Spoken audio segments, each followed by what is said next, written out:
ऐसे कभी भी एक्सरे प्लेट को होल्ड नहीं करते हैं। क्यों? क्योंकि इससे इमेजेस की क्वालिटी भी खराब होती है and this is not a right pattern to hold the image. तो या तो हम इसको हॉरिजेंटली होल्ड करेंगे और या तो हम इसको वर्टिकली होल्ड करेंगे, है ना।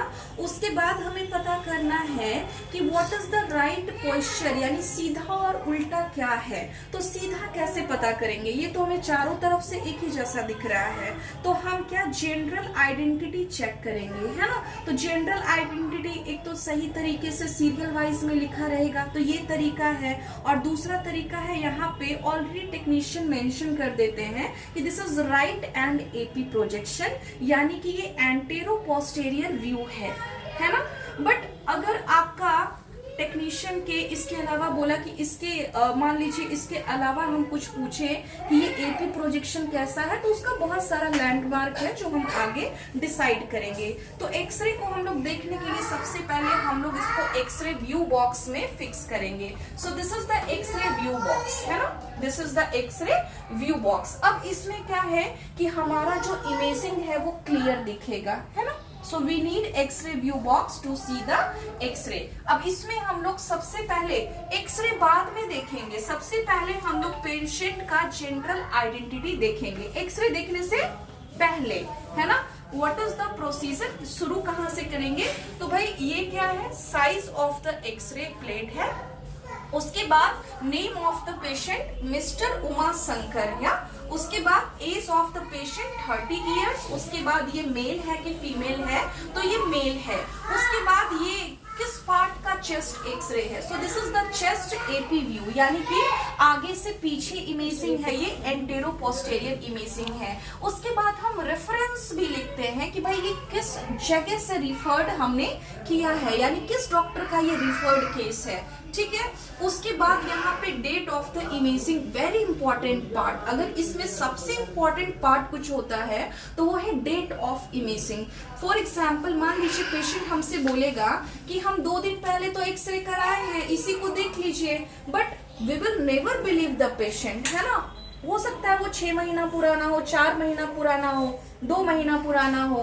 तो मेडिकल सिस्टम में हम रिपोर्ट्स को ज्यादा वैल्यू देते हैं पेशेंट की बातों से, है ना, क्योंकि पेशेंट को ऐसा नहीं है कि बहुत लोग झूठ बोलते, ऐसा होता है कि उसे खुद याद नहीं रहता है कि भाई उसने कितना पुराना कराया था। So date of the imaging is very important, क्योंकि हर एक दिन, हर एक 10 दिन पे क्या होता है, इमेजेस का कहते हैं ना वैल्यू चेंज कर जाता है, क्योंकि डिजीज प्रोग्रेस करेगा, या तो डिजीज घटेगा या तो बढ़ भी सकता है। So date of the imaging is very important. उसके बाद ये इमेजिंग हुआ कहाँ है, तो जिस जहाँ पे हुआ है वो डायग्नोस्टिक सेंटर का एक पार्टिकुलर नंबर भी होता है और वहां का सेंटर का नाम भी होता है एंड प्लस उसका एड्रेस। तो मिनिमम इतना इंफॉर्मेशन क्या होता है, एक्सरे प्लेट पे होता है। उसके बाद राइट और लेफ्ट कैसे आइडेंटिफाई करेंगे, तो राइट एंड एपी प्रोजेक्शन आपका लिखा रहेगा, ठीक है।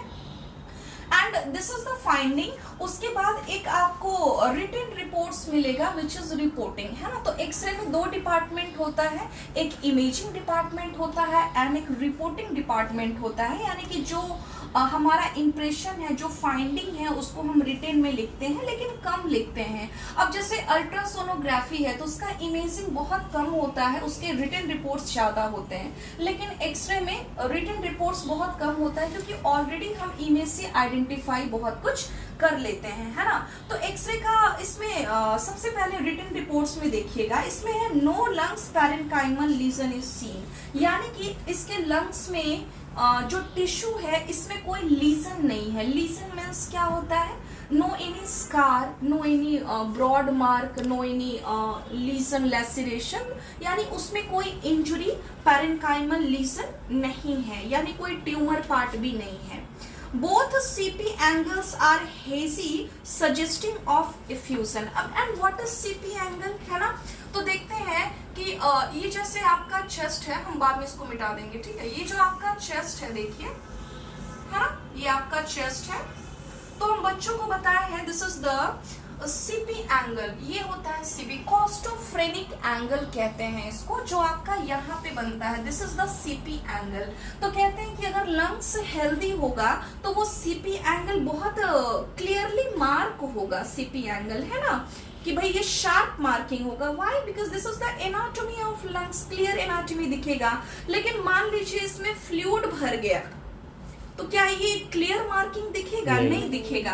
तो देखिए इधर वाला क्लियर मार्किंग दिख रहा है, लेकिन इधर वाला क्लियर मार्किंग दिख रहा है? नहीं दिख रहा है। कैसा दिख रहा है? हेजी दिख रहा है। देखिए इधर वाला जितना शार्प मार्किंग है, इधर वाला शार्प मार्किंग नहीं दिख रहा है। So it is hazy. So हमने इससे आइडेंटिफाई कर लिया कि भाई both CP angles are hazy, suggestive of effusion. तो इधर इफ्यूजन ज्यादा है, इधर कम है ना। तो ये इफ्यूजन यहाँ पे है। इफ्यूजन का मतलब होता है कि लंग्स का जो आउटर कवरिंग है उसको प्लूरा कहते हैं। एंड प्लूरा का दो पार्ट होता है, parietal pleura and visceral pleura. तो पेराइटल प्लूरा और विसरल प्लूरा के बीच में अगर फ्लूइड भर जाएगा सो this is called pleural effusion. लेकिन रिपोर्टिंग में सिंपल इफ्यूजन लिख देते हैं, है ना, क्योंकि डॉक्टर्स ऑलमोस्ट समझ जाते हैं कि it's a case of pleural effusion. तो अगर कॉमन लैंग्वेज में इसको बोलते हैं लंग्स में पानी भर जाना, भी इसको लोग बोलते हैं, है ना, कि भाई लंग्स में पानी भर गया। ठीक है।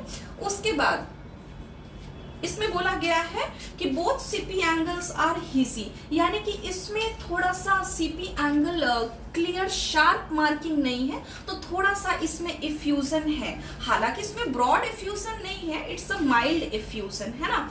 उसके बाद लिखा है नो कार्डियोमेगाली इज सीन, है ना। अब कार्डियोमेगाली रहता ना तो यहाँ पे बहुत ज्यादा व्हाइटिश दिखता, है ना।